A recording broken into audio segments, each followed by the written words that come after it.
All right, welcome to the episode 2 of Nexus Now, a Nexus Gaming series podcast bringing you news, stories, and personalities from the NGS community, as well as the greater Heroes of the Storm universe. I'm Ghost Dunk, bringing with you.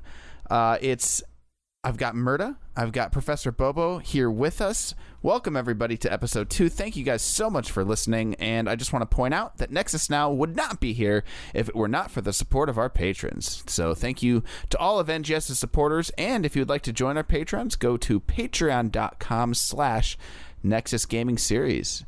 And I believe Murda is here to recap us on our previous podcast. So, Murda. Ghost Dunk, we made it to episode 2. You love to see it. Last time we were here talking about the NGS Season 4 playoffs. We had a bit of a discussion about the mid-season brawl, and of course, we spent a bit of time talking about the brand new hero in the Nexus URL, as well as the new map, Alterac Pass. And we had a great time, so if you haven't listened to podcast number 1, make sure you go back and check that out. But tonight, we have a fantastic episode for you, and Bobo, you're going to talk about what we're going to be discussing here today. Thank you, Murda, my brother, here for pod number 2. We are going to go through our Season 4 playoff recap. We'll touch on each of our individual divisions and what went down with those. We'll also touch briefly on HGC as we take a look at the midseason brawl and just throw a couple of interesting little factoids out there at you. And then today we will have our first guest on the pod, and we will be joined by the sagacious CavalierGuest, who is going to help us out a little bit to start to set up season number 5. I'm definitely looking forward to speaking with Cav. We'll hopefully have some great knowledge there for both for individual players, new and returning, and the same for teams, as we expect to see a suite of new teams come on board for NGS season number 5, and hopefully get some more information across from our existing teams as they look to improve upon their season number 4. All right, so here we are at the end of season 4. It's been a fantastic season. The grand finals are all played out. It's been really cool watching all these teams come up. It's been the biggest season in NGS history. 110 teams finally whittled down to 5 winners across 5 different divisions. Did you guys enjoy the watching the finals? The most important part about this is we finally get to see the East versus the West in these divisions. Teams have been kind of bantering back and forth the whole time, right? Yeah. And, matchups like we saw over in Division A between Team Freelo and a Greek Economy. These two teams, they've been talking all season. They've been waiting for this moment, and we finally got to see some of these matches happen. And season 3, the finals were dominated rather thoroughly by Eastern teams, I believe. Season 4, however, took a turn for the Pacific Highway. Did it not, fellas? Yeah, I think so. It was. I kind of forget who's East and who's West, but definitely in Division A, Team Freelo came out swinging. I think in Div B, is Divine 9 West? Yes. Absolutely. Yeah. Oh, yeah. That's right. They were in my own division. I've forgotten what part of the country I'm on. I'm in Chicago, so it doesn't matter. But Divine 9 takes West. Was Awesome Sauce in West? Yes, Div C, Team Awesome Sauce actually, and this was one of the more interesting little matchups. Awesome Sauce, the 4 seed out West, a team that was securely in the middle of the pack there out in West, rather soundly defeated the number 1 seed over in East, the regular season champions, and they absolutely dominant Married with Children. Remember, Married with Children went 9-2-0 in the regular season. They were 7 points ahead of the number 2 seed, Hand Banana. Yeah, it's so hard to tell the difference between these two divisions. Like, none of the teams ever play each other, so you have absolutely no idea on relative power ranking. And just from watching amateur teams play, sometimes it's really difficult to tell like how two teams that have never seen each other are going to fare in a best of 5. No, and really the only thing we have to go on is the Discord chat, which again has been extremely lively this season. We've absolutely loved interacting with you guys out there. And getting started with Division C, where the West Champions Team Awesome Sauce actually managed to 3-0 Married with Children. Just an absolutely fascinating run. The chaos there was over on the Western side with, the top seeds falling early, and East actually wound up being rather predictable with Married with Children and Hand Banana there in the semifinals. But I got to give a ton of credit to Team Awesome Sauce because they threw Married with Children off their game. They actually fought through MWC's reliance on quite a few comfort heroes, which they were undefeated on in the regular season. I mean, guys, just a couple of shout outs here. What did you see? What made Awesome Sauce so dominant there in the C finals? Yeah, Bobo, you touched on the most important fact. Married with Children came into this matchup in the grand finals without ever losing a match the entire season. They went 9-2-0 in the regular season, no losses. They made it all the way through to the grand finals to get their first loss of the season. And I think you have to give the credit over to Team Awesome Sauce because of the job they were able to do in that matchup, playing up against this Titan in the form of Married with Children. Yes.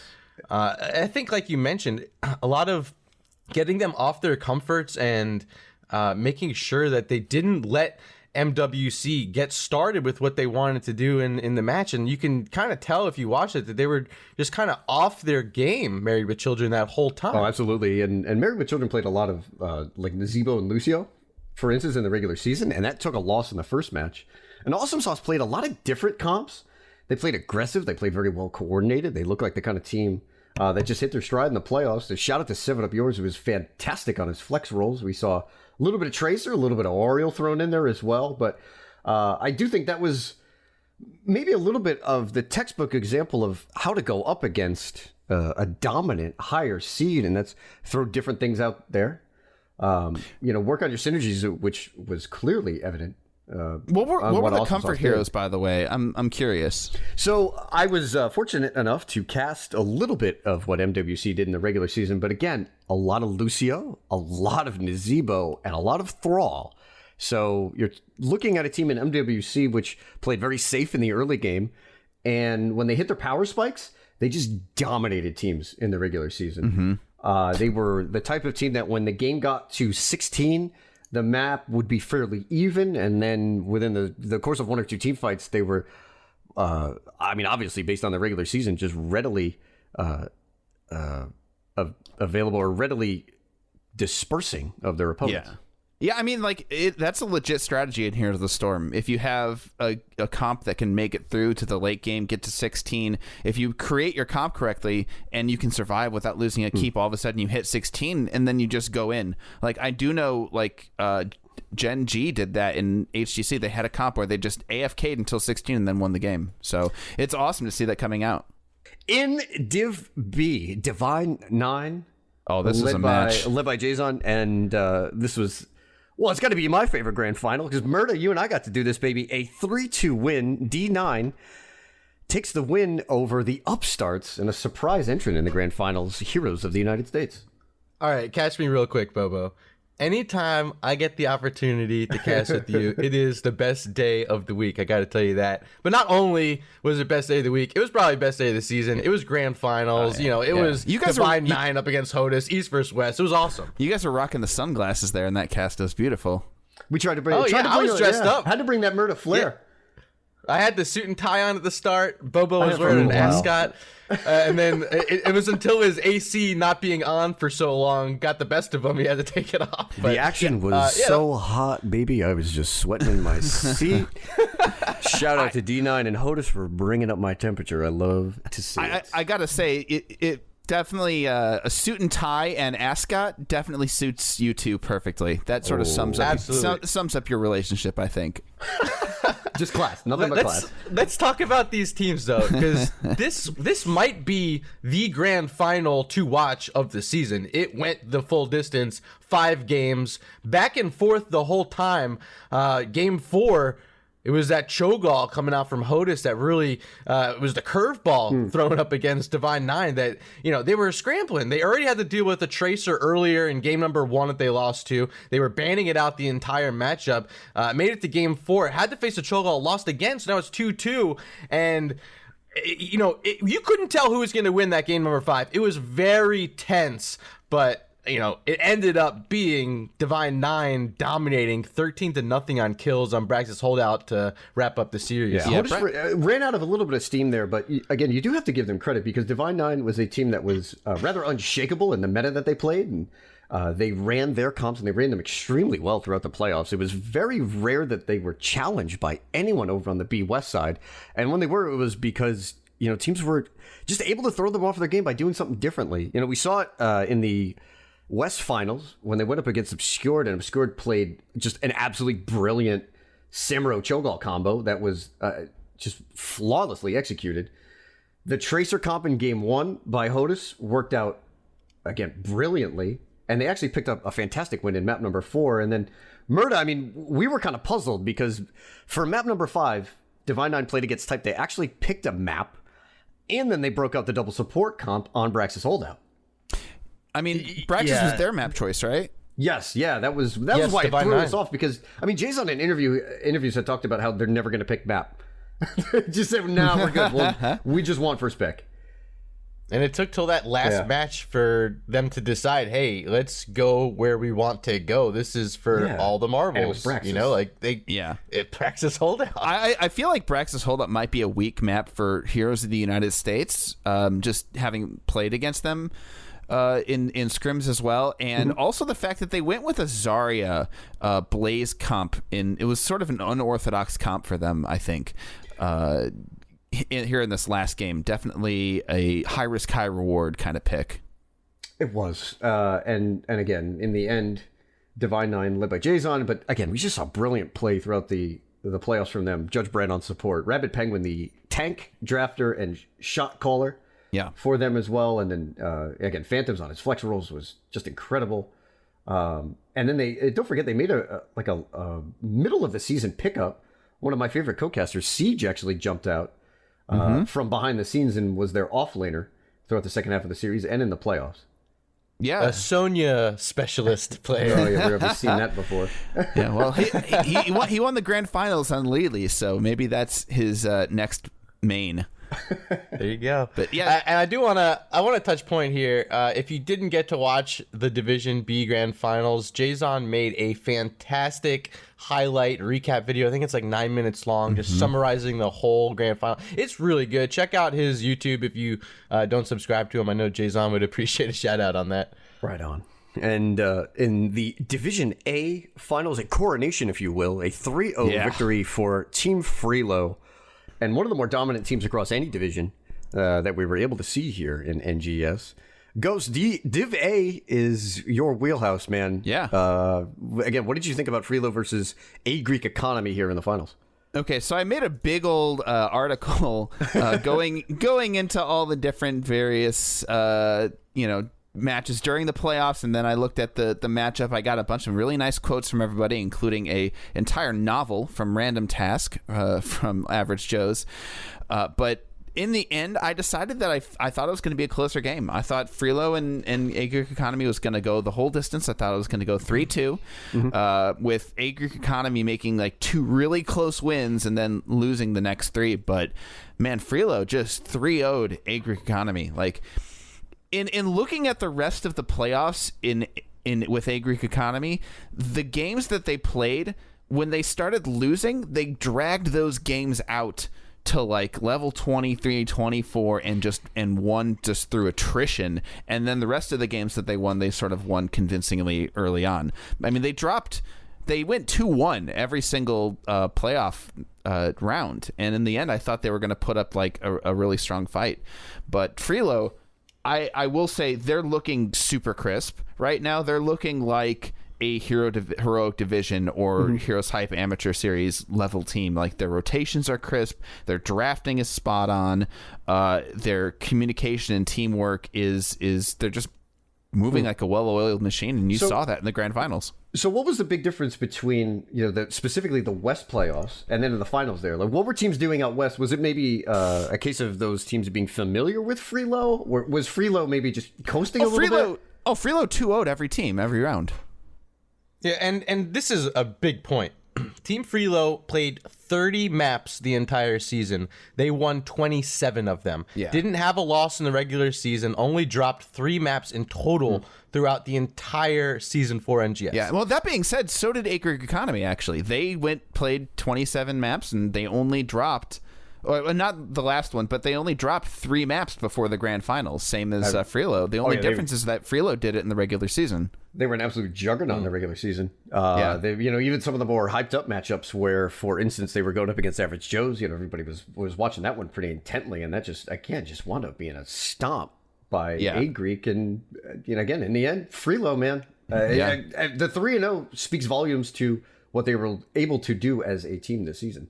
Yeah, they started strong and then they got stronger. Like, I really think they've put a lot of work into improving their team. Freeland, they didn't take anybody for granted. I know Hollis did a ton of research into every team that they faced. So just shout out to them for the hard work that they put in. And they really have leveled up this season. Over in Division D, the Wholesome Halfwits took a 3-0 against Dat Tasto in the finals. The lone team from the East to go ahead and pick up a victory here in the grand finals. And joining us here is the captain of the Wholesome Halfwits, DrCjelli. Welcome to the show. Hello, and thanks for having me, guys. Right on. It's a pleasure. And as we get started, certainly this is an opportunity for you to introduce and talk to us about the teammates that joined you this season. So it really all started from one of my buddies saying that he wanted to play HOTS, get a little more serious with it, and see what this was all about. And I had roped some other of my friends. We actually had played Ultimate Frisbee together on a team in college. So we had... Wait. Bobo, you play Ultimate Frisbee. Yeah, hold on. Time out. What school did you go to? University of Wisconsin, Platteville. Oh, you were one of the Wisconsin satellite crews. Okay. Yep. I've definitely played... I played UW. I played the Hodags. I played Eau Claire. And there's definitely one more school, but I'm not familiar with your guys. Okay, anyway, getting back to this. Let's not get too sidetracked here. Well, who did you play for? I played for UConn, and also spent a little bit of time in Oregon. Oh, fun! Right on, brother. But anyway, so Wholesome Halfwits. This is a team entered the playoffs, Division D East playoffs, with a record of 5-3-3, 5th place for Division D East. But somehow, throughout the playoffs, you only drop 1 map. What changed with the Wholesome Halfwits when the playoffs started? I think a lot of things just aligned. We started testing out, one of our players started testing out his Balmer's Peak, so he got a little more relaxed during the games and allowed him to be a little less...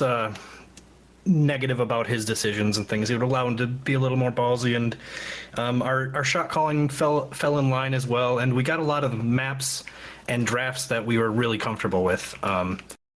That's really the majority of, I think, what propelled us through the playoffs was our comfort level on the heroes that we got to pick, and they were some of them were off meta heroes which people have never played against, which helped a lot. Right on. And you guys have a really, really deep hero pool, and we just wanted to take a time to ask, what's going on with all the role swaps? You guys have a lot of favorites. You yourself played Abathur, ETZ, and Junkrat. Yeah, and Ariel. It's pretty much on the team. Whoever has that hero and whoever plays them best gets to go. We have 4 different people who can heal on our team. It just allows for us to create a lot of different comps and a lot of different, either countering the drafts, which I don't think gives you as much benefit at this level as just playing to who you feel you can play best on this map, Okay, right on. Yeah, and it was a lot of Sonya too. We saw Sonya very highly prioritized, especially in those grand finals and throughout the playoffs. This is a hero that, again, alluding to what you just mentioned, just a very strong comfort hero, or you really think Sonya is like top tier? What's kind of your take on that? I feel she's top tier off lane. Certainly for jungling, she's super good at getting camps and just cleaning up, being a trash man. But it was a comfort pick for us. And awesome. And it was comfort pick, and then it became a momentum pick because she's just super good in team fights, especially with the kind of drafts we like, with a bunch of AoE damage and just spreading everything out. So NGS Season 4, can we expect to see Wholesome Halfwits back in Season 5? Right now it's not looking like it. I'm trying to convince my team, but we'll see. I've taken some tryouts on some other teams, so I'll be playing in Season 5, but I don't know if the Halfwits will. Yeah, DrCjelli, we just want to say thank you and congratulations yet again for your victory in Division D over Dat Tasto in the finals. And that was before we let you go. Shout outs, and the floor is yours. Oh man, the only shout out I've had all season is a shout out to our quote unquote manager, Jonah Tolofsson. He's out in Germany right now, so he couldn't really play with us. Right on. Other than that, I'd like to thank my team, and I'd like to thank you guys, and I'd like to thank all of NGS for what they've put together here. It's been a lot of fun. All right. DrCjelli, thank you for joining us. And wherever you do wind up, we'll definitely be keeping an eye out for you next season. Once again, congrats. Thanks, guys. All right, and heading over now to talk about the Heroic Division. I had the pleasure of being the Heroic Division moderator. We're actually bringing on a guest. We have McNulty from 2+2 joining us. How you doing, man? Hey, what's up, guys? So first question, I want to talk about the level of competition in the Heroic Division compared to what you saw previously in Division A. How did you feel NGS did with bringing this new division together? I thought it was great. I think that for the most part, the division, like where they've split off Heroic to A and so on and so forth, has been very good. It was a very competitive division. I think the bottom two-ish teams were probably a bit weaker, and the top like two-ish or so teams from Div A probably would have done like way better, you know? So it's just that kind of thing where for the most part, I think NGS really broke down like the MMR buckets very well. So whatever system you guys used, keep using it because it's really good. But if we can change gears real quick, it was a 3-1 victory for 2+2 over Macro Trash in the finals. And we looked for a couple of narratives here in this 4-game set. And one thing that jumped out to me in the first 2 games is that you guys actually made plays while you were down. In particular, the boss pit on Braxis was really the push that helped win that game for you guys. So just real quick, you know, what do you guys look for when you're down in terms of numbers? Where does your aggression come from? Is that something in practice? You know, what do you guys go through on comms, especially as well, when you're making these sort of risky plays that certainly worked out well for you in the finals? So I think there's a few different situations, right? When you're behind, either you've fallen behind because you've like lost an objective and now they're going to get some kind of advantage that's going to persist throughout the entire game. There's, you know, they've gotten like a kill or a pick, which leads them a momentary, you know, and the response to that, it's always like, it's broken down to like 3 different ways. The first is you look for a fight because you're kind of on tilt and the team is feeling pressured, and it might not be a good decision, but you kind of do it anyway. That happens. Every team does that. It happens a lot. The second one is you're picking like what is called like a so-called bad fight, but it's because it's the best fight you're going to get. And like the classic example of that, of course, is like if you're fighting like 10 to 12, right? And let's say they may even have their heroics back, and like it's a stat disadvantage, but clearly it's like a bad fight, right? Like you'd rather have the stat advantage, but it's still going to be better than like picking an 11 to 13 fight. So like that's another one where, and obviously that's a very clear-cut one. I think everybody knows like, oh, even talent to your fight, that sort of thing. But the general idea is sometimes you have to take a fight even down talents because it's going to be the best fight you're going to get. So one thing that like we do, and the better the team, the more like cooldown intensive they are and so forth. And we're kind of like in the middle of that scale where if we see, you know, if a team has used all their heroics or like most of the important ones, we still will take the fight if we're down talents, only because having the ability to use, you know, ultimates is super important. So there are some times when like maybe they wipe you, but their cooldowns are like 100 seconds. Like, you know, a team that has like Sank and Mosh, like those are huge cooldowns, but at the level 10 mark, if they blow them all and like even if they get a talent-tier fight, we'll still try to force there. And I think most teams do that, and they understand it, because if you're fighting against a team that relies on like Sank Mosh and they don't have those cooldowns, it doesn't matter if they have the talent advantage, you're gonna win the fight, you know? Game 4 on Infernal Shrines actually ended on a mirror situation. Macrotash picked up 2 kills and a keep and backed off. And then for the next objective, you guys picked up 2 kills and ran it down through the bot lane. Were you surprised that Macrotash didn't take you to a game 5 in that circumstance there? You know, you know, again, that was so close, and again, it's just a great spot where there was a mirror situation, and you guys just showed an extra level of aggression to fight through there. Oh, I was shocked. Yeah, I mean, I said as much in the interview then, and you know, I'll just reaffirm as much here, where because you know I've obviously have watched those games since, just to see like what went down and all that, and basically, they just like massively misplayed the macro there. We were in desperation mode, and they should have recognized that, and they were kind of like lingering by their siege camp and whatnot. Mhm. And honestly, the correct call for them is to not. So just for those who haven't seen the Heroic Grand Finals, the other team, Macro Trash, had just taken our keep. They were on their way to 20. It was like 18, 19. They just dinged 19. We were like early in 18. We were a full level behind where they could theoretically, soak 20 and just lean on top lane pressure because they had that keep down. True. And they went for their siege camp, which is like a pretty typical rotation and tier league and everything. But we knew they would be there. We said, screw top. Like, we don't need to depush Akata. Like, this is the fight that will decide the game. And when they have a keep down and a full level advantage, they never want to be in a position to make it come down to a team fight. Whenever you're behind in a game, you generally look for a team fight to win or lose the game, like flat out. Like, that's like a basic rule, I guess. And so what the flip side of that is, when you're ahead, you never really want to give the other team that opportunity, right? Like, you want any potential advantage you can get. And I looked at that fight, and it was a very even fight. Like, don't get me wrong, it's not like they gave us an advantage fight. Like, we had the jump on them, and pretty even. Yeah, exactly. But like, that's what it looked like. Every team fight in this series was incredibly close. Like, Macro Trash played you guys about as even as any team that I'd seen all season. It just seems to be sometimes the decision making, but then again, we talked about it.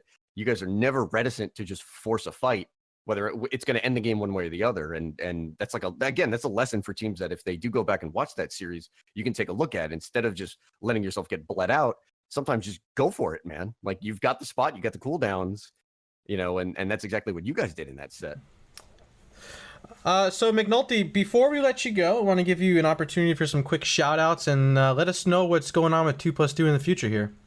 The main thing is I this will be the first place I kind of leak this is we've actually gotten a minor endorsement deal, and I know this is crazy because for like an amateur team especially, and it's not it's not much, and it hasn't been it's not official yet. It will be official as of HEC Open, so on Tuesday. But and trust me, it's like very minor perks. You know what I'm saying? It's not anything, but it's cool. I mean, you guys have earned it for sure. Yeah, right on. Yeah, it's still something. So that's so you'll see that will take place on Tuesday. I believe that's the Open. So or Monday or Tuesday, whatever day so that will happen, and we'll share things there. So we will likely be changing our name for the next season, but we're not. That's still more than a month away. So from now till then, we're just going to be playing a pretty relaxed schedule, but also playing all the Opens, of course. And as far as how the Opens will go, I hope they go well. You know what I mean? There's some really strong teams in the Open, teams that are definitely better than we are. But that's, you have an entire community behind you. NGS is definitely pulling for you, and dude, I absolutely and some of us are even willing to like feed occasionally in unranked to give you some of that practice. Yeah, thank you. Not me. The people I was playing with. Let's get real. Yeah, of course. Well, that's appreciated. Yeah, but I mean, so much just boils down to the to the draw. Like, it's very possible we get a soft draw where we can win a lot of series. Like, we feel very confident. We're a pretty strong team. Very cool. But you know what I'm saying. So we'll see how that goes.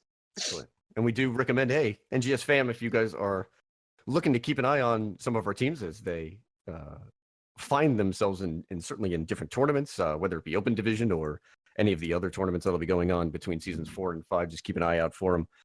And again, McNulty, just want to say thank you. And once again, congratulations, the Heroic Div champions for season number 4.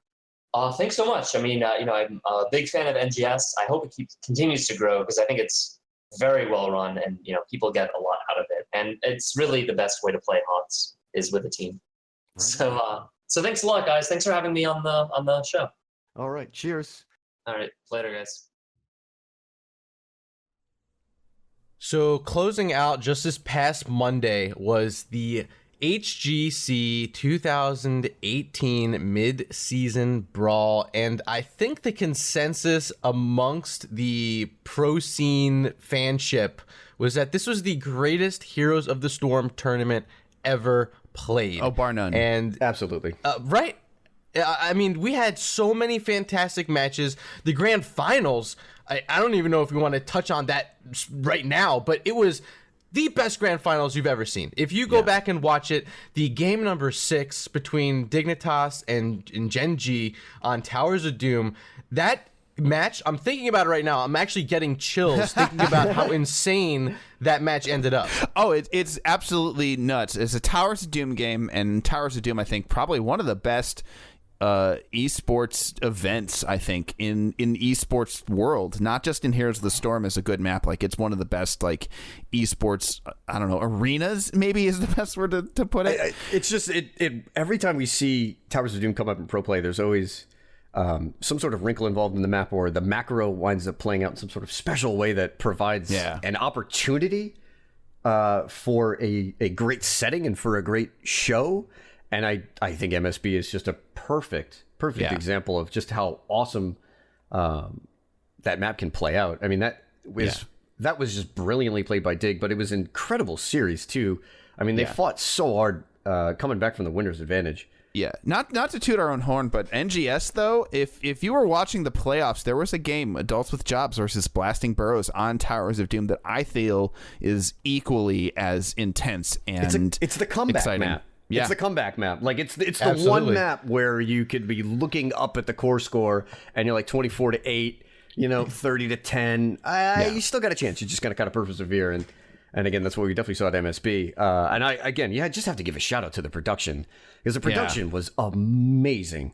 And I think it's just incredibly awesome that HGC has been able to bring in this group of casters, and that this group of casters has improved as a unit every single time that we get them together for these international events. Yeah, absolutely. And if you haven't gone and watched the grand finals, to do yourself a favor and go watch it. Especially, it's not just the Towers of Doom game, that Sky Temple game.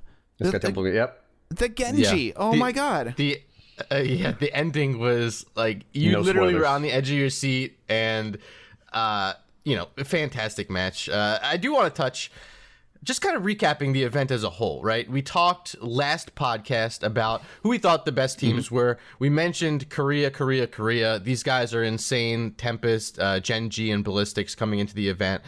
They performed really well. Obviously, Gen G winning the event 4-3. Fantastic job, especially in the grand finals. Tempest out of Group B, taking the number 1 seed and moving all the way through to that upper bracket final. But great job by them. Ballistic struggled throughout this. And I think that's what I want to talk about. Where Ballistic started to struggle is where we actually saw perhaps a little bit of the ending of NA lull. And I do think that special congratulations have to go out, especially to Tempo Storm, who... Oh, yeah. Somebody here might have predicted that they might not have made it as far as they did. But a top 4 finish for NA. I think Heroes Heart, listen, they did the job that, they certainly wanted to. They made it to the winner's bracket as well. And then, again, the other surprise is that I didn't think Fnatic was going to be that on point. And they were flying for different parts of this international event as well. Yeah. Really, the rise of North America in general, Tempo Storm and Heroes Hearth both moving through the group stage into this knockout round. And of course, it was the big story was Tempo Storm beating Ballistics 3 separate occasions. They 2-0'd them 6-2 in group stage. Yeah.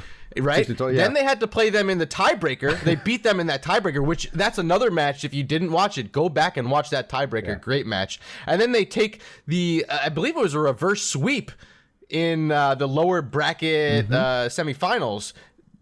Fantastic. It was great. Yeah, and then that reverse sweep, they made the mistake of bringing Ballistics to Braxis holdout, which is probably the worst mistake you can make as far as like picking map pick or first pick. It's like, because Braxis holdout is so draft dependent, giving a team first pick on Braxis holdout is almost a guaranteed loss. Like, if you look at the statistics in HGC, almost nobody wins in Braxis holdout without first pick. All right, and with MSB rounding up, we are about to move into phase 2 of HGC, which we do plan on getting into quite a bit more extensively in our future pods. So keep an eye out, guys, in the future, as we will put a little bit more of an HGC slant on here on Nexus. Now, anything you guys saw in the meta that you're going to be keeping an eye out for, particularly as we move into NGS Season 5? Like, for example, I saw a heck of a lot of Jaina play this weekend, and I thought that was pretty cool. We definitely saw just almost no Diablo. A lot of it just Garrosh and Muradin. I think the Muradin rise is something that's certainly notable as well. Yeah. I would say Diablo was sorry. Go ahead. No problem. I would say that it's a little weird looking at this meta because this is a meta that literally will no longer exist ever again because the patch changes came and went, and this game was played in an old patch. So you have the armor changes. So I do feel like we're going to see a little bit less Johanna than we did in the MSB. Right. And I think I do think the things that will stay. The Murden is going to stay. The Jaina is going to stay because they weren't really affected by these things. Jaina turned out to be a great Garrosh counter. Exactly. And another thing that Malfurion, but what they're pairing it with, Bobo, they're putting in this Tassadar more and more frequently again. You see it with the Vala as well, who didn't get much play throughout phase 1 of HGC this season, but you saw it in the mid-season brawl. And I think moving forward with the armor being removed from a lot of these tanks, I think you could see a reemergence, maybe hopefully not, right? Because we've seen it before, but this Tassadar being such a highly contested hero again. Oh, the hyper carry's back. Maybe. Don't you but think? It's, like, maybe. I think it's a. But so when we bring together these international events, we always have to sort of keep in mind that when these teams come together and they're not forced to play within the confines of their own regional metas, they always lean on comforts, right? So a lot of the Eastern teams will come back and they'll bring out those hyper carry Valas and Greymanes, right? And then over here in NA, we always tend to maybe lean a little bit too much on maybe some tanks. Like, but we didn't see ETC, but ETC to me is like the NA default tank, right? But Tempo just brought the meta that they have been hammering home in HGC in North America that started to get banned out towards the end of the phase, but now they show up at an international level and they sort of have a little bit more freedom to go back to their Malthaels and their Maevs. So what is something that maybe makes it through these drafts because these regions are not too familiar with each other, or what is now moving up the meta because of the balance changes? And that's going to be something to really keep an eye on here. Yeah. I really think, like, if you look at Heroic Division, if you look at just NGS as a whole, and if you look at Heroes Hype Amateur Series, you are seeing the hyper carry style of play, like, making a resurgence. I think it's probably for the better or for the best in terms of it continually evolving what we're seeing. It gets a little stale sometimes, just seeing the same heroes over and over again. A lot of like the Garrosh, Diablo type tanks, like we mentioned. Bringing in some of these different ones, like I know a Nubarak feels a little better since the armor change. He does. Getting to bring in some of these heroes that we haven't seen as frequently that I think are going to have a place moving forward, especially as you mentioned here in NGS, where a lot of teams are trying out new stuff that you might not actually see in the professional level, but just always having heroes they enjoy playing and seeing them get changed through these patch notes and bringing them back into the games. And you guys got any previews for what we can expect in phase 2 as far as how these teams are going to perform? I think a big thing that was just brought up last night, North America, Tempo Storm losing Psalm to retirement. Yeah. That's a huge talking point here. I think it is, and it's going to be something to keep an eye out on, because we were sitting and just having those little shop talks, if you will, and trying to come up with a hierarchy of NA players. And I think at worst, Psalm is top 5. Yeah, and I think at worst, best, he might. I mean, we might be in a situation where NA just lost the best player in the region. Yeah, and that was a little bit of a curveball because the two North American teams did not make a single roster change. There was no impetus for them to do so. They were so successful there in HGC Phase 1. So, I mean, that's something to keep an eye on. There are changes coming for Fnatic as longtime captain Quacknix is moving on. Schwimpy coming back to Fnatic and joining up with the Swedes, as they also are going to bring in an unknown player to jump on to their offlane in Last Hope. So there's issues there. In Korea, I don't think it's been announced yet, but we're anxiously waiting to see where our support god Merry Day winds up. Oh, please, Merry Day, make it to BlizzCon, please. I mean, that's a single player that actually kind of has the opportunity to dramatically change the makeup of a region in and of itself. Yeah, so NA is going to be, I think, a little bit more stable than Europe. I think Europe's completely out of whack at the moment with so many people changing. And I think Dignitas is probably just going to remain the top dog, and everybody else is going to be fighting for scraps. Probably, but as somebody who has sported the sprays every once in a while, I'm really excited for the return of Team Expert / Method as they bring back the old school roster, ADRD and Bad Benny back on the crew, baby. I'm keeping an eye out on that one as well. Yeah. NA is going to be weird, though, because we don't know who Tempo Storm is bringing in as their fifth. You know, and it has to be an open div player. Just a quick reminder for folks, it can't be an HGC player just due to the poaching rules and the fact that the SOM retirement comes outside the transfer window. Yeah, it's going to be crazy. Some people are saying, I think, Vin, Leon Black are top contenders. Yep. Mist has been mentioned. A lot of names out there. I would, I don't know if he plays the right role, but Zergling, I think, is somebody who has a lot of talent. Yeah. I mean, you would have said Droplets earlier, but Droplets is already picked up by somebody. So they're LFM, yeah. Yes, yeah, it did get picked up by LFM. So, all right, we'll be keeping an eye out for it. And guys, yet again, just a reminder, we'll be talking certainly more about HGC as phase number 2 is on the horizon. Okay, fam, and up now, here on Nexus Now, our first guest. His handle is CavalierGuest because, as he put it, Cavalier is a synonym for gentleman, and guest is a synonym for caller. Yet CavalierGuest is an antonym for gentleman caller. In 2016, he cast over 500 games of professional and amateur HOTS, including half of the group stages for Gold Club World Championships. During the first split of HGC 2018, he coached the Gale Force Esports professional squad for that 6-month period. HOTS is a game that he has dedicated the better part of 3 years to and is amongst the most respected and venerable thinkers in the greater HOTS community. Professional ballroom dancer, purveyor of fashionable bow ties, postulator of some of the stratagems that may have driven you crazy in your time within the Nexus. I want to welcome CavalierGuest to our podcast. Thank you for that. That gets a little on It's a pleasure to be here. I don't think I've ever been introduced with so much fervor and vigor. That was very nice.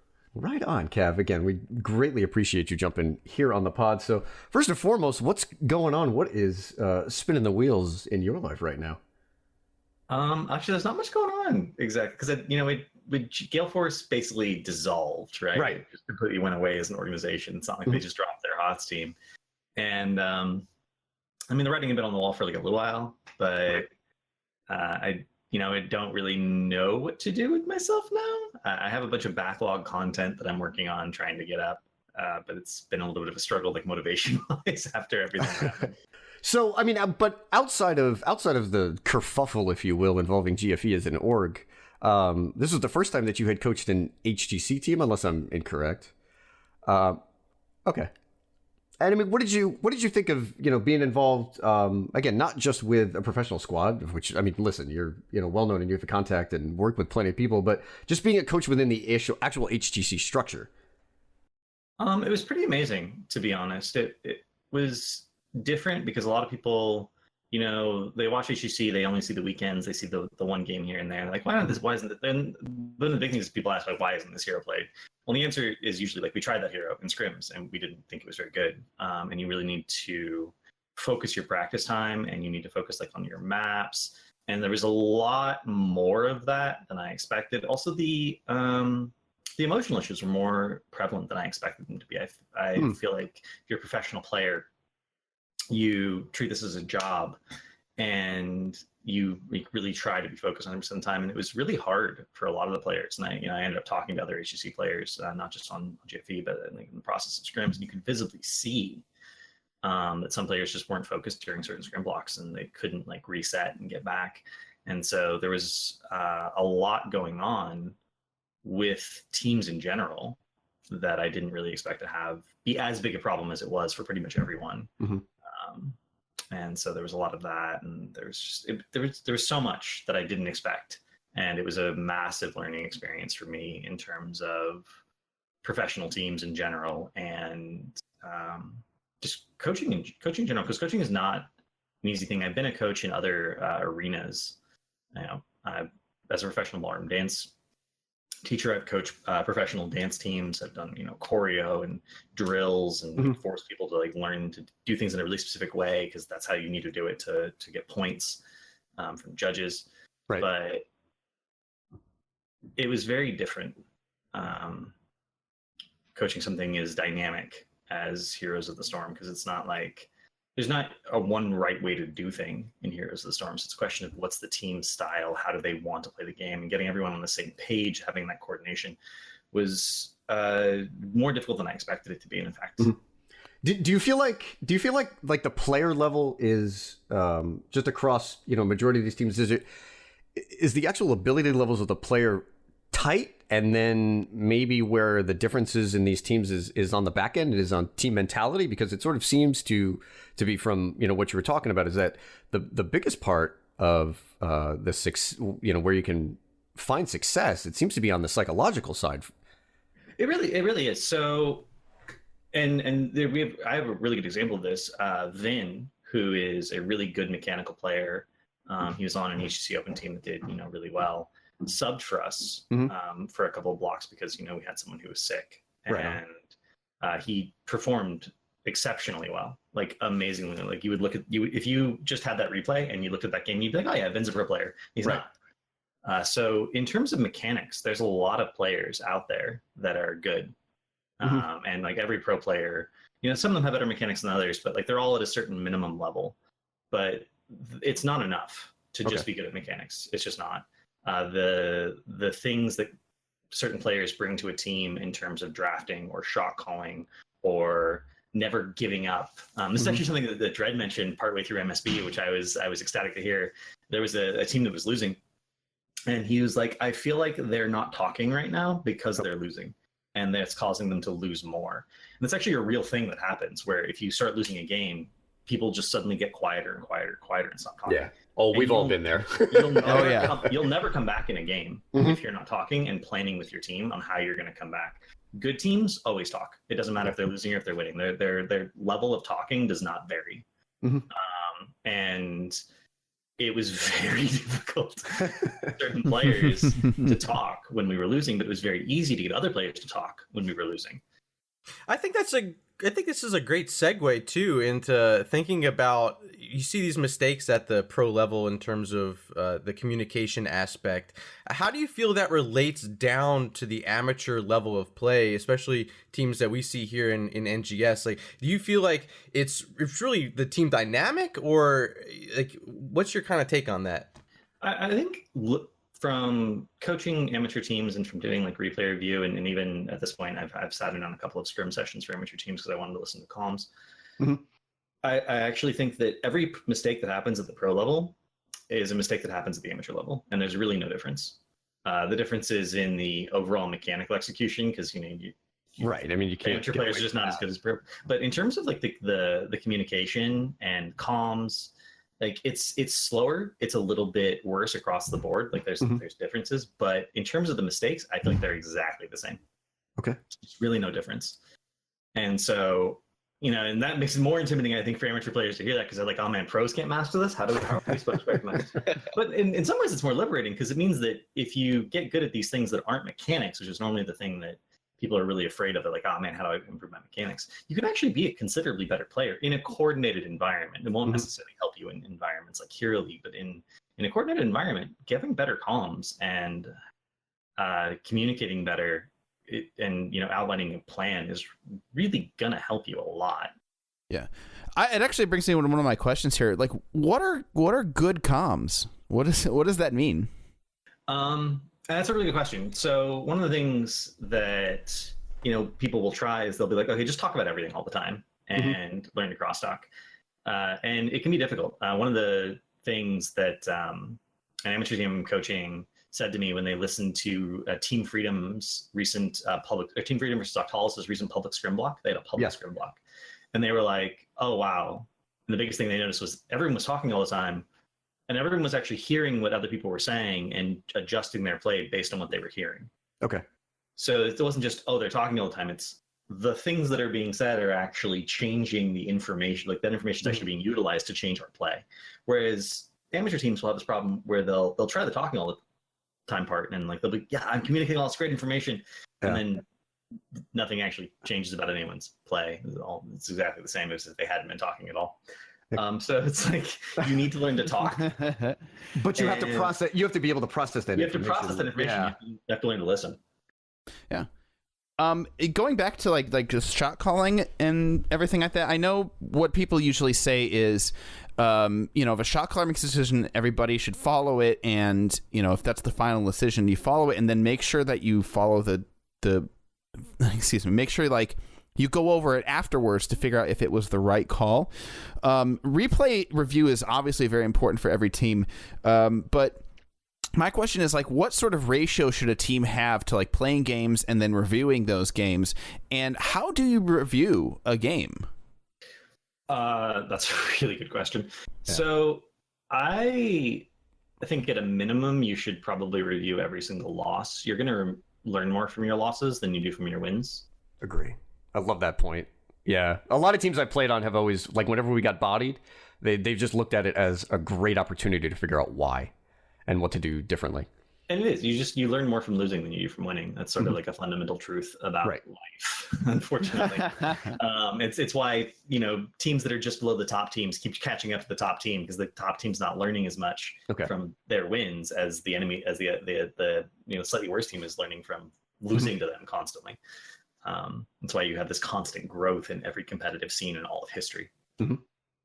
So you go into the replay, and it's going to be different for every person. One of the things that I always recommend for tank players is look at the enemy team's perspective and see how often you showed. Okay. Right. And how did that impact their decision making? Because every time the tank shows, that's a big threat. It's like, oh, okay, I'm fine, because you don't have the initiation or the game potential. And how often did someone who wasn't doing something actively show? So it can benefit from every single player can benefit from this. If Jane is clearing waves, that's fine. But do you need also the Kerrigan helping to clear the waves if you have like a Janet Kerrigan composition, or can the Kerrigan be sitting in the bush with the tank? And it's Schrodinger's. It's a Schrodinger problem, right? Anyone you don't see can be anywhere. Exactly. Okay. That's a fantastic point. Like some of the conversations we had this season over on Rejet had to deal with anchoring and our tanks being aggressive in shelling, and sometimes being on the the enemy team side and just sort of waving a hand and saying, well, if you cross this line, you know what I'm going to do. And then certainly there's other points which a lot of teams have to work on, is just how to move around the map without being seen at all. Because I think one thing that is just a glaring mistake that you could always find little instances of is just being seen with minions. So I think what you're talking about here with giving information is something, especially in replays too. Like, you can manipulate Fog of War within replays a little bit, and just to see what the other team could have seen. Especially on like that back door that we see so often in NGS. If you're showing on that minion wave, it's a big deal. And again, when I say these mistakes, I'm talking about all these mistakes happen in pro play too. People show in minion waves all the time. They know they're not supposed to, and they just do it anyway for some reason. So it's a process to go through the replay, and you could spend like 2 or 3 hours on a single replay if there's enough mistakes, and be like, oh man, this is a small micro mistake that you're making on this hero. This is a big rotational mistake. Why didn't we catch this wave? Oh man, we were 4 seconds late on our rotation. We ended up missing 3 minions as a result. Right. Do you think that amateur teams are like able to catch most mistakes? Because what I always worry about when I review my own replays is like, well, maybe I'm just not a good enough player to recognize when I'm making a mistake. And so I have 2 questions that I like to ask amateur teams and pro teams about mistakes. One is it a mistake if you don't get punished for it? It's a really interesting question, because there's a very big difference of opinion. Because some things that like you'll see people do in Hero League, especially pro players, they'll do it in Hero League, and they'll be like, in a real game I wouldn't do this. Okay. But I can get away with this in Hero League. And I was like, is that a mistake? Are they practicing bad habits? Okay. To debate or not to debate. Yeah. And then here's a better question. If you don't get punished for it, will you even recognize that it's a mistake? So one of the things that I recommend to amateur teams is focus on the mistakes that you see, and whether or not it's a mistake is the question of, did you get punished for it? If you got punished for it, it was a mistake. And then you'll stop making that mistake. And then you'll start finding other things that you're getting punished for as a result of not making that mistake. And it's just going to be this iterative, ongoing process. If you want to short circuit the process, you can go watch pro games. Right. You can go to Master League, download any replay you want to from any HCC event like ever, except for Korean playoffs for some reason, and you will be able to watch the perspective, high level play and be like, okay, this is what they're doing. There's probably some reason for that. You can try to sort of figure out the reason. Even if you're not on the team, would you recommend somebody download like a good player from a position that they want to play and just watch it from their perspective? Oh, absolutely. 100%. I mean, I wrote the art of the tank, which was probably the most famous guide I ever wrote. And was endorsed by every pro tank player at some point, which actually I think was really Fury endorsed it even before he was out. Proji endorsed it when he was a tank player. Like people were like linking this guide. King Calf endorsed it at one point, and they were like, people would ask them, "How do you be a good tank?" And they would just be like, "Here, read this." I remember reading it. I absolutely remember that series. It was fantastic. Yeah, and it was every single piece of information in that guide, every single people's advice I gave, and the conceptual level I got after watching nothing but pro replays. All I did was go into pro replays that were publicly available, set my camera to the tank's perspective, watch the entire game, go back to the beginning, watch the entire game again from the other tank's perspective. They're like, oh yeah, I see why this is working the way it is. This guy's controlling vision. This guy's anchoring the bush. This guy showed. That means that his damage isn't safe here. Oh yeah, they got picked. And it was probably at a time when tank was sort of the only hero in the game. Like they were the only heroes in the game that could really initiate fights. So it was really clear cut. If you didn't have a good tank, you never had a good initiation. If you didn't have a good tank, you never had good warding. And it was just very, very, very noticeable. So that, just to provide a little segue here, NGS Season 5 signups, I believe, will be live by the time the podcast is out, but that is set for, what, the 24th, fellas? I think it's June 24th, signups open. Tomorrow, as of our recording time right now. So there's a big gap here before Season 5. There's a lot of prep work that can be done, and I've already started fielding questions on an individual level. So we have here in NGS an ever-expanding roster of players and people who are new to the league as well. So here in between season number 4 and number 5, if we could just turn the conversation a little bit on the individual side, what do you recommend, probably to start with, for players who are completely new and looking to catch on with a team, looking to make a good impression? What's the mindset that they need to have? What do you feel like they should know going into things like tryouts, and how do they best prepare themselves for what could be their first foray into competitive HOTS? If it's your first foray into competitive HOTS, I think the thing that you really need to do is be humble to some degree, because if you've never played in coordinated before, like even if you played on comms with friends, you might not necessarily know a lot of terms. You might not know what a rotation is. You might not know why the tank has to anchor. You might not know why it's so important that the offlane doesn't die. You might not know why it's so important that Jaina uses her spells on waves and not on heroes, even though it finishes your ice block quest faster. This is a personal peeve of mine with Jainas, because I did a numbers analysis, and pro Jaina players, like literal pro Jaina players, will always have at least 3 times siege damage as they do hero damage. Okay. And they'll generally finish the ice block quest by like level 16. And it's like, you're gonna have to not play selfishly ever when you're on a team. You're gonna have to play and do your job, even if it's not necessarily the way you want to play a hero. And it may have a dramatic impact on how you play every single hero. Every single hero you play could be being played wrong in a competitive sense, where you're actually trying to support a team. I think Jaina is a great example, because when you're especially in a ranked in the ladder setting, if you're just playing solo queue, that ice block is your lifeline against a number of heroes and against a number of abilities, where, we're talking about transitioning there onto a team setting. You can just say that you need to watch out for this, or that you do not have this or that ability. And I think Jaina's a great example. And, we talked about it a little bit with MSB. Jaina was a hero that saw a ton of play, fits into just about every comp, and works extremely well within this meta. And then, as you say, is often played just completely incorrectly, in your opinion. But just for the individual player who may be going to their first set of tryouts for a given role, what do you believe is the proper way to approach your hero pool? How do you balance out the number of heroes versus what may be meta or your pocket picture strengths? So pro players usually have about 5 heroes. They're like, I'm going to practice this hero consistently. I'm going to be warm on it every week. And then, depending on how the player, they can have more. I think supports at this point have 16 heroes that they maybe want to know how to play at some point. Yep. But it's not realistic for an amateur player to be good at more than, I think, 3 to 5 heroes. Really good. Like, the level your team needs you to be good. And so what teams should do when they're getting together at first is make a spreadsheet, put everyone's heroes on it, rate those heroes, play a few games with everyone playing heroes they think they're good at, and being like, okay, as a team, we perform well with this hero.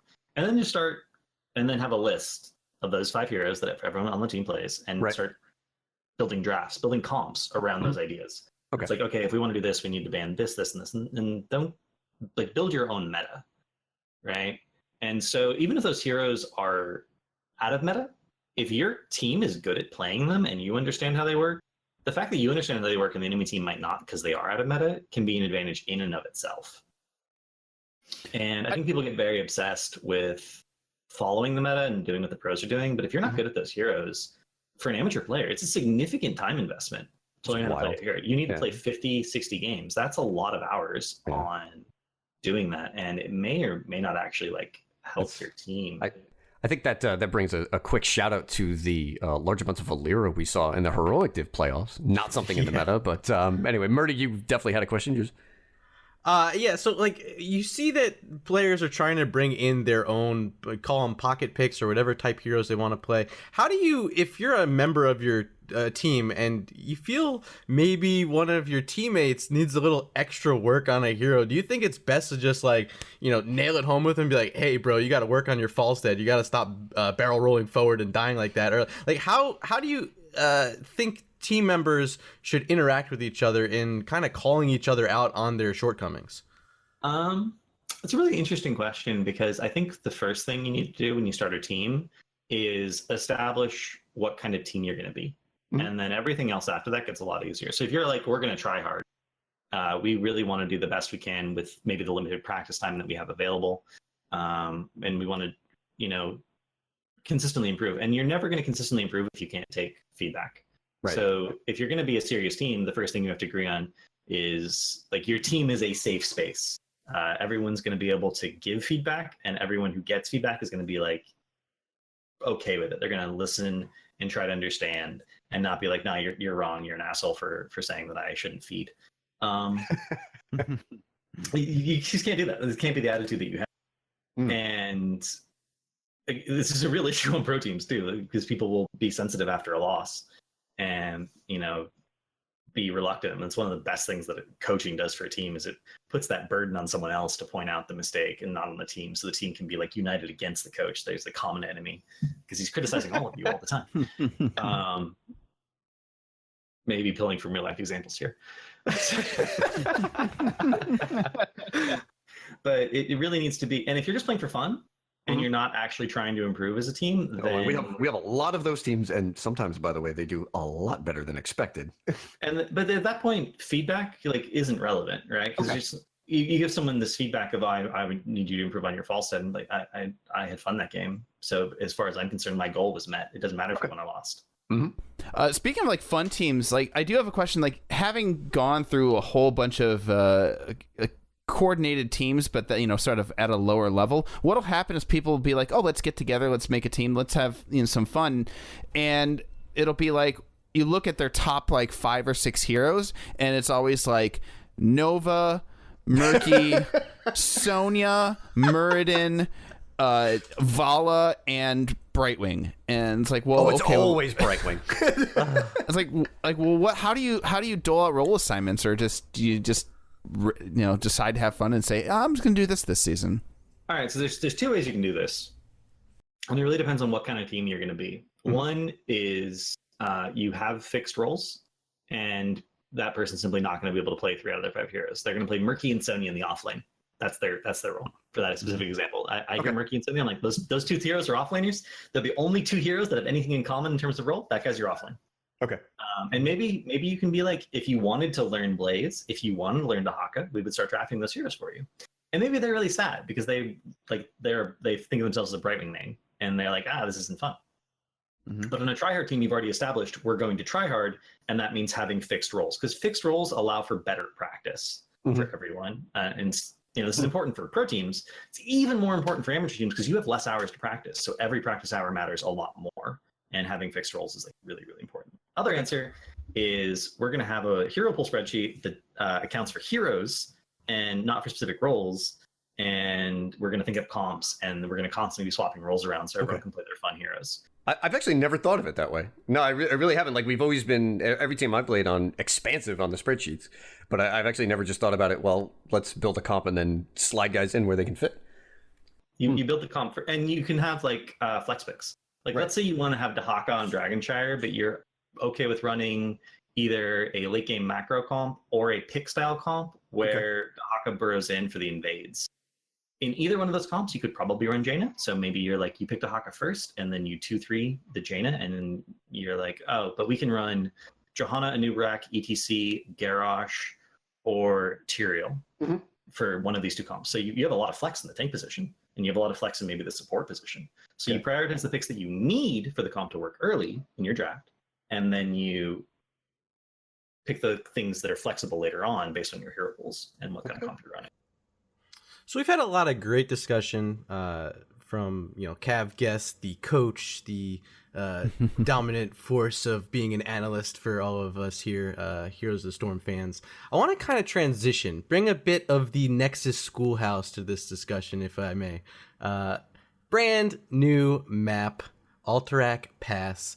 And you're known by some as the man who broke the last map, Hanamura, with the push it down strategy. Give us some tips here on Alterac Pass. Is there anything that you've seen in your analysis that some of our listeners can take into their games? Yes, there is. You better, because I hated Hanamura for the first week, and then I saw this neat little video about how to play it. And I don't think I lost again until they removed it from the damn game. Like the Cav Hanamura strat, and I do have to say the brilliance about that is you actually taught people how to play as the aggressive team and as the defensive team as well. Yeah, and that video, that apparently that strategy was so effective according to Blizzard's internal metrics. Yeah. That's why they removed the Cav that did the shots, because people would just be pushing down keeps early and staying even in experience because of bribing the camp, even if someone was pushing top lane. Yeah. And then, but they would trade a keep for not a keep, and wild. Then Blizzard had to remove the Cav bolts, and they didn't think about the grief potential, and they had to remove the map because people started griefing it by not ending games. Yeah. So feels bad. I didn't mean to literally get the map removed. Literally break the map. That's not my intention. I will say Alterac Pass is a lot better balanced than Hanamura. It's not as it's very intuitive. The objective is worth fighting over. Right. And the big thing to understand about Alterac is there's not much else to do. The bosses are not super impactful. They can result in comebacks, but they're not until the late game, the bosses just don't really do much. So, and there's not really a lot of split soaking potential because you're going to catch up in experience if you use the objective correctly once you win it. So literally the best thing you can do is play a Volskaya. You soak lanes until the objective happens, and then you go team fight over the objective and make sure you win it. Interesting. The one sort of breakable thing is that since both of the prison camps are on your side of the map, and they're both reachable from your fortification, you actually want to prioritize killing mid-fort so that there's no safety net. And since the only merc camp goes down mid, you should. One of the things you can do is draft a push comp, get mid, and then generally people will prioritize the off lanes. Okay. And you can just push mid and get the fort. If you don't do this, if there's a Stukov or a Chromie or a Hammer or any sort of, or even an Ana with the level 4 grenade talent, they can constantly interrupt the channel. And you will never get the objective. Wild. It's really kind of funny. You're bringing it up. Usually run it down mid is poo-pooed, to be quite honest. But also, I mean, it's just such an interesting map too, because I think one piece that I've seen people fail to adjust to is just the way that it's constructed. You actually have a bridge of death in mid. You have a jungle that is expansive, and even though you can't really get a lot of vision on it, it actually does seem kind of safe. I think the mud pits themselves are like this tiny little wrinkle that just adds 4 to 5 seconds onto everything that you do as well. It's a 1 second slowdown if you ride straight across it. Okay. But what do you wind up doing on Alterac when you're behind? Because the first game that I played with a couple of NGS guys, shout out to the fellas on Blasting Burrows this season, they didn't know how to play it, but we picked up the first objective with some early game heroes, and we just shoved a lane, and that's a keep. So how do you come back on this map? Because we've seen complaints that it's been snowbally and difficult to catch up on. Okay, so if you get the objective and you split 3-1-1, Okay. you'll catch all the soak, but there's potential for the ones to get picked off or Mm-hmm. for the 3-man to get collapsed on. And you won't, even though you get all the experience, you won't get as much structure damage. And so the defensive team needs to make sure that they're actually defending as 5, I think. They pick either top or bottom, Mhm. clear it as 5, go mid, clear it as 5, go top, clear it as 5. You can split maybe one person off, especially if they have a global. But you're going to lose something every objective push. You will, but you're going to minimize the value of the objective, because in the time it takes the objective to burn through if the enemy team decided to 3-man push top and you have to clear bot first, Mhm. you're only going to lose a fort. It's only 1,500 experience. It's not even a level. So if you defend it correctly, you shouldn't be down by more than a level, which is about what you usually get from other maps that are not snowballing. Let's start moving towards the end half of this, or end portion, I should say, of this interview. What are your plans going forward? Phase 2 obviously about to start. Is it trying to find a coaching opportunity? Are you going to kind of go back to your roots and start working more with your Twitch community, the Nexus Schoolhouse? What are your plans going forward? I don't think there's an opportunity for me to be a coach, to be honest, because I can't afford to, like, it's a 40 hours a week job to coach a professional team, to watch scrims and give constant feedback. And there's just, without an org to pay me, that money can't come from anywhere, because HC pros barely make a living wage as it is, if you want to get down to the brass tacks of like who's making money. It's quite true. And I think a lot of people don't realize, that's a full-time job. That's 40 hours a week, and I think everybody knows that, you're serious about it too. It's not something that you can do part-time and really make that big of a contribution. That is a job. So I think every sponsored team that could possibly afford to pay me already has a coach. Okay. So realistically, that's just not going to happen if they weren't happy with their coach. I've heard of other sponsors coming in. And there are other sponsors coming in, and I don't know who those are. So we'll have to see. There's a rumor that at least 3 teams that are not currently sponsored are going to get sponsored. Awesome. But I don't know what region it's going to happen, and it has to be in like an English-speaking region.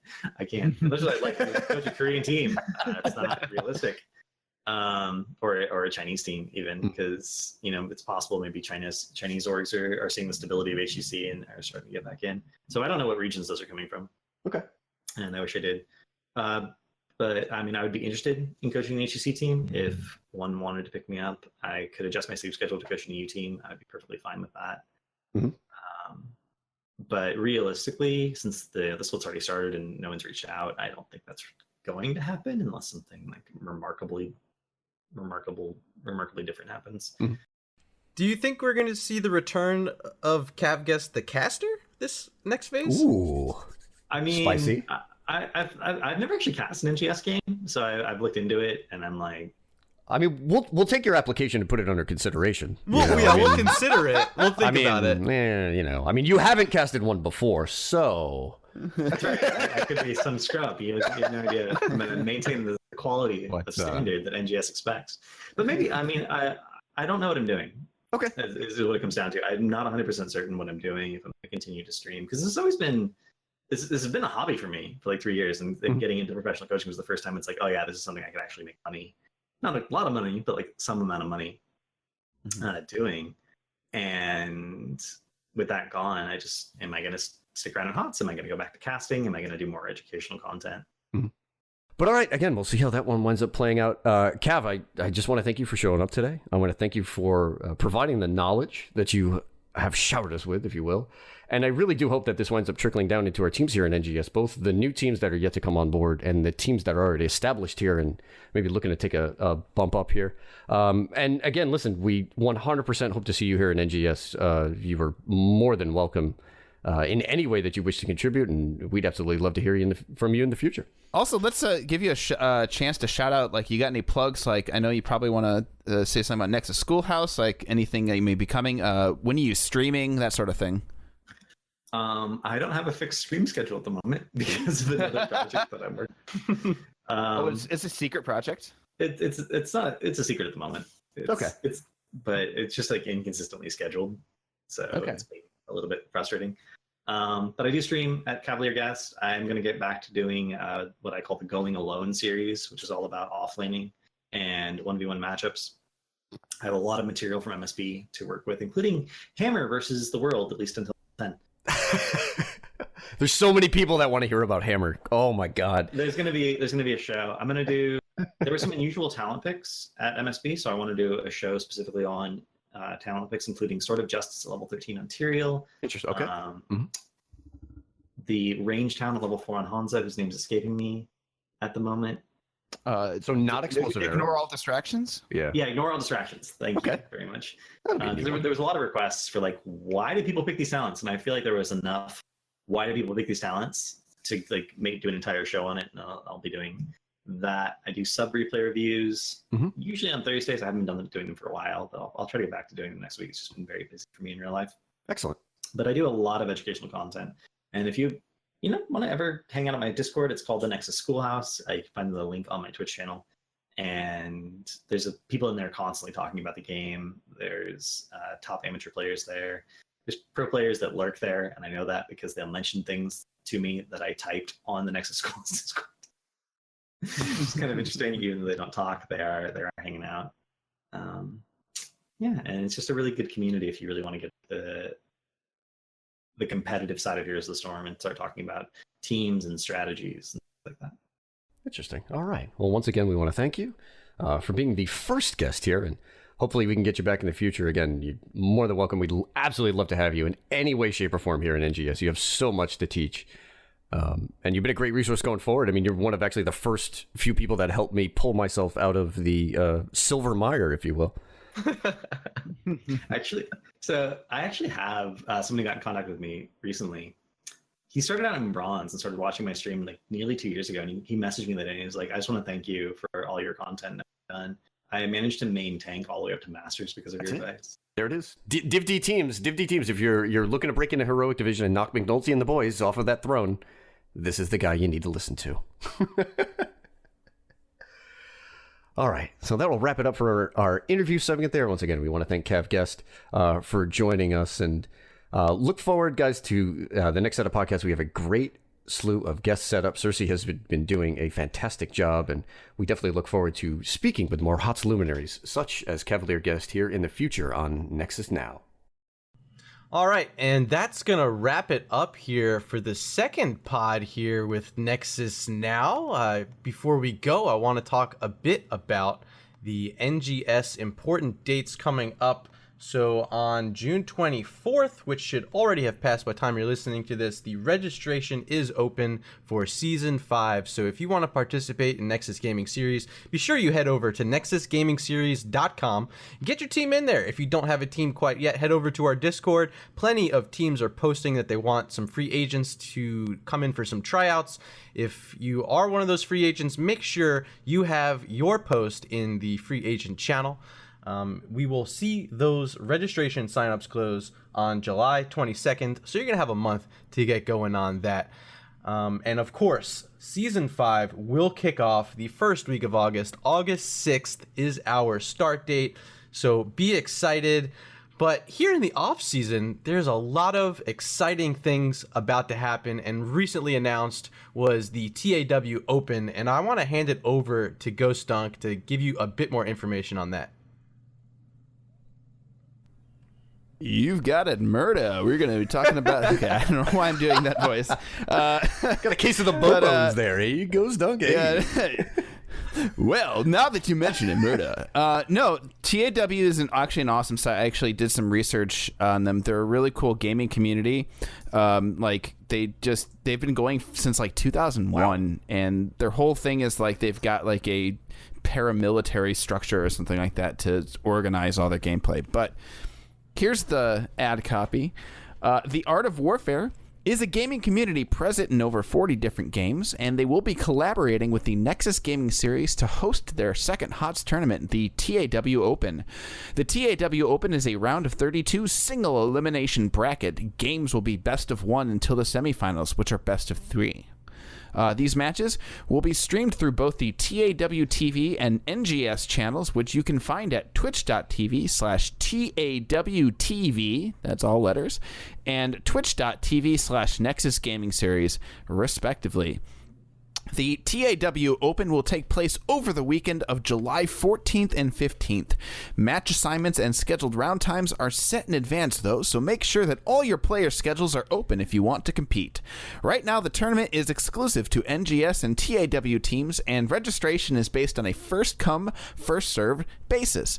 Signups have already opened, so head on over to nexusgamingseries.com, where details and the tournament registration link is featured on the NGS website homepage. That's just good copy there. I think we're gonna see if we can get Ghost Dunk showing some products. I don't know. Maybe you want to sell a little bit of Flex Seal. Maybe you're interested in selling some cheese graters or sets of knives.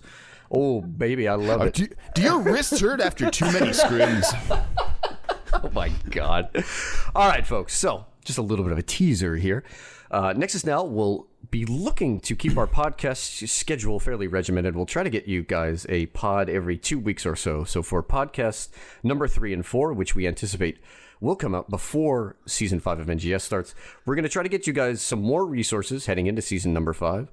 And in addition, we'll certainly be looking to touch on the upcoming HGC Phase 2. We've got some great guests lined up as well, and we'll be certainly looking to incorporate more of the NGS community personalities and more of our luminaries here within our community. So stay tuned, guys. We will continue to hopefully put out great content for you in the future.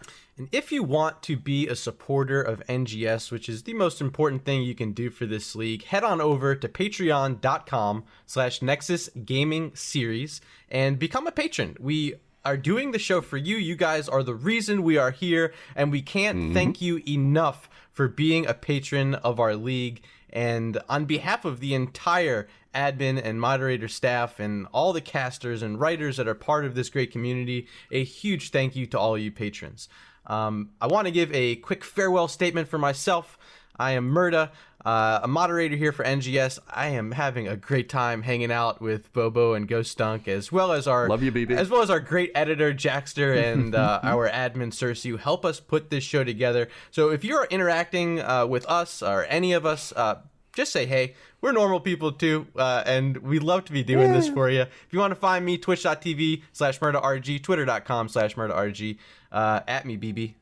What's up, Ghost Dunk? Give him a farewell. Hey, not much, man. I got a Twitch at twitch.tv/GhostDunk. I've got a Twitter at twitter.com/IlluminatedWax. And I will be setting up my Twitch TV setup so that I'm broadcasting for the Nexus Gaming Series streaming collective. I almost said podcast. The streaming collective for NGS. It's really exciting to be a part of that. I can't wait to stream some more. I know I got a huge throw from the Division A finals onto my channel while I was busy doing Learning Fives, and that was a lot of fun to get on there and then get into some Hero League games.